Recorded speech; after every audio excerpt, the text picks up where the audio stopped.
আসসালামু আলাইকুম দর্শক, সবাইকে আবারও ওয়েলকাম করছি নতুন একটি বেবি ফুড রেসিপি দেখার জন্য।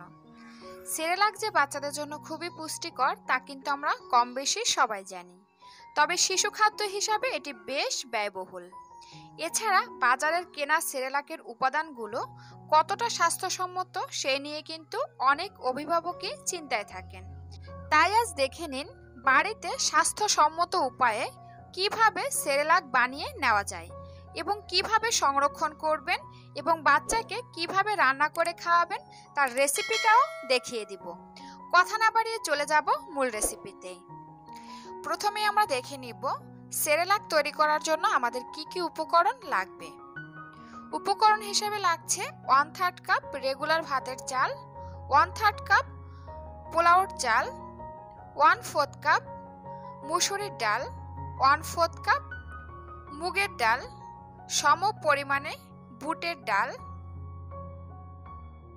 সম পরিমাণে ছোলার ডাল এবং সম পরিমাণে মাসকলার ডাল। সাথে লাগছে সম পরিমাণে চীনা বাদাম, সম পরিমাণে কাঠবাদাম এবং কাজু বাদাম। দর্শক, আপনারা চাইলে এখানে এর সাথে আরও অ্যাড করতে পারেন সম পরিমাণে খেজুর এবং কিশমিশ। তবে আমি এর আগে খেজুর এবং কিশমিশ দিয়ে সেরেলাকটা তৈরি করেছি। আমার কাছে মনে হয় খেজুর এবং কিশমিশ দেওয়ার ফলে সেরেলাকটা অনেক বেশি আঠালো হয়ে যায়, যার ফলে তেমন একটা ঝরঝরে হয় না আর বেশি দিন সংরক্ষণ করা যায় না। তবে আপনারা চাইলে এটাকে অ্যাড করতে পারেন, আমি স্কিপ করছি। ধুয়ে নেওয়ার সুবিধার্থে একটা ছড়ানো পাত্রে ঢেলে নিলাম। এখন এগুলোকে খুব ভালোভাবে নর্মাল পরিষ্কার পানি দিয়ে হাত দিয়ে কষলে 4 থেকে 5 বার ধুয়ে নিব, যতক্ষণ না পর্যন্ত স্বচ্ছ পানি বের হচ্ছে ততক্ষণ পর্যন্ত। খুব ভালোভাবে ধুয়ে নেওয়ার পরে এখন একটা স্টিনারের সাহায্যে এর ভিতরে এক্সট্রা পানিগুলো খুব ভালোভাবে ঝরিয়ে নিব। 5 থেকে 6 মিনিট এভাবে রেখে দিলে এর ভিতরে এক্সট্রা পানি খুব ভালোভাবে ঝরে যাবে। তারপরে একটা ট্রের ভিতরে একটা পরিষ্কার কাপড় বিছিয়ে দিচ্ছি। এখন এই বিছিয়ে রাখা কাপড়টার উপর দিয়ে আমরা এগুলোকে খুব ভালোভাবে হাত দিয়ে সম পরিমাণে বিছিয়ে দিচ্ছি। তবে আপনাদের যদি রোদের ব্যবস্থা থাকে তাহলে আপনারা এগুলোকে রোদ দিয়ে খুব ভালোভাবে শুকিয়ে নেবেন।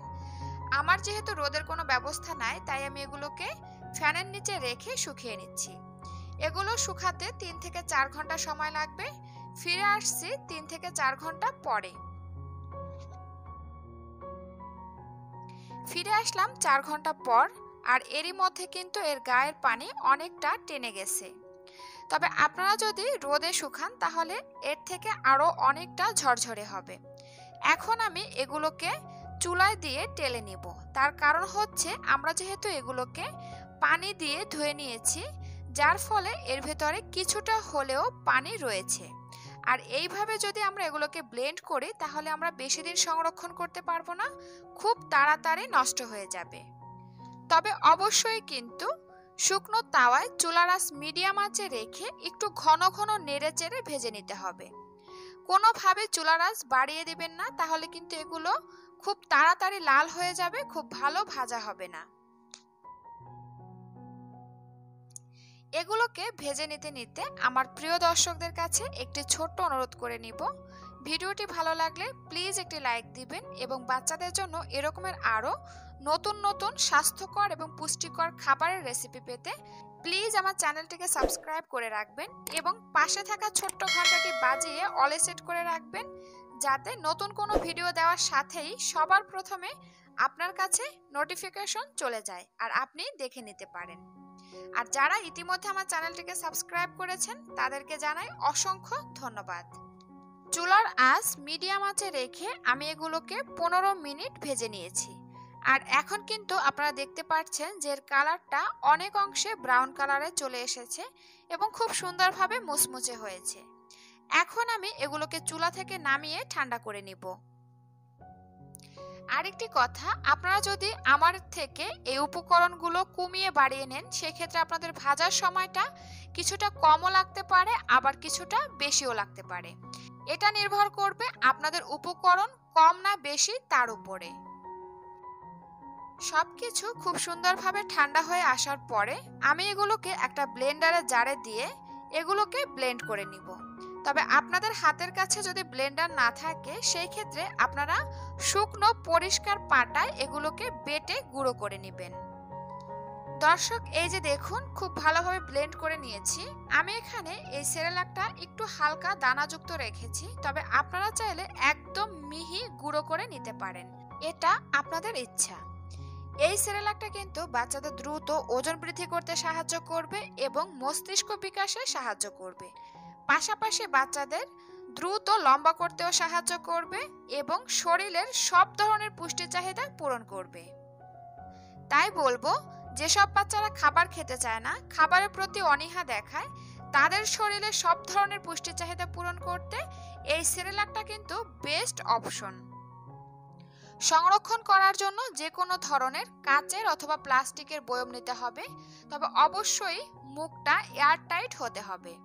কোনোভাবে যেন এর ভেতরে বাতাস অথবা পানি না লাগে, তাহলে কিন্তু খুব দ্রুত এগুলো নষ্ট হয়ে যাবে। আর আপনারা চাইলে এগুলোকে বাসার যে কোনো স্থানে রেখে 1 থেকে 1.5 মাসের মতো সংরক্ষণ করতে পারবেন।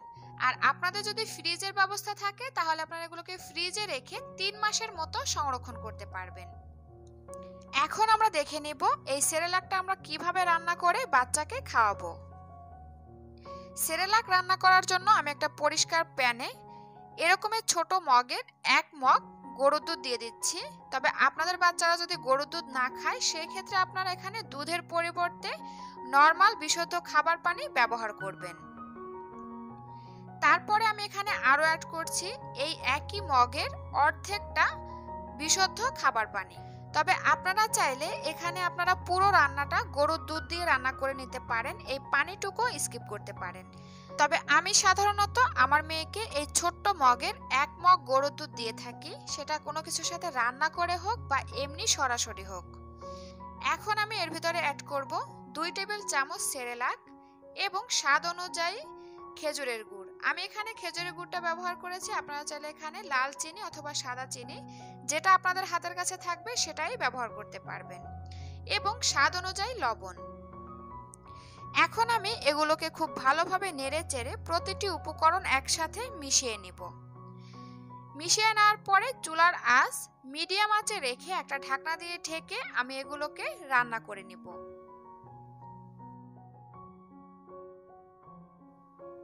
আর অবশ্যই কিছুক্ষণ পর পর ঢাকনাটা তুলে একটু নেড়ে চেড়ে দিতে হবে, তা না হলে কিন্তু এগুলো দলা পাকিয়ে যাবে এবং নিচে লেগে যাবে। এইভাবে চুলার আঁচ মিডিয়াম আঁচে রেখে আমি এগুলোকে 10 মিনিট রান্না করে নিব।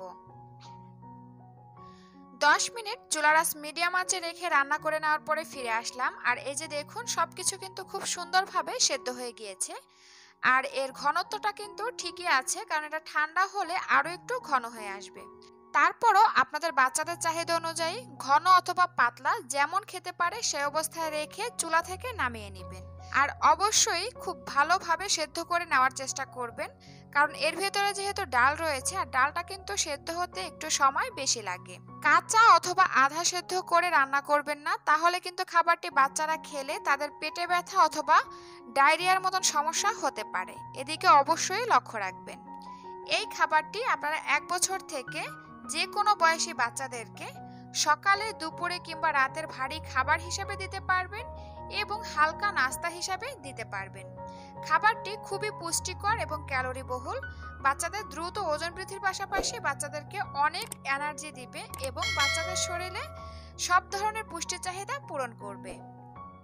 তাহলে দর্শক, দেখা হবে নতুন কোনো বেবি ফুড রেসিপির সাথে। ততদিন পর্যন্ত আপনারাও আপনাদের সন্তানেরা সুস্থ থাকুন, ভালো থাকুন, এই প্রত্যাশায় ভিডিওটি এখানেই শেষ করছি। আল্লাহ হাফেজ।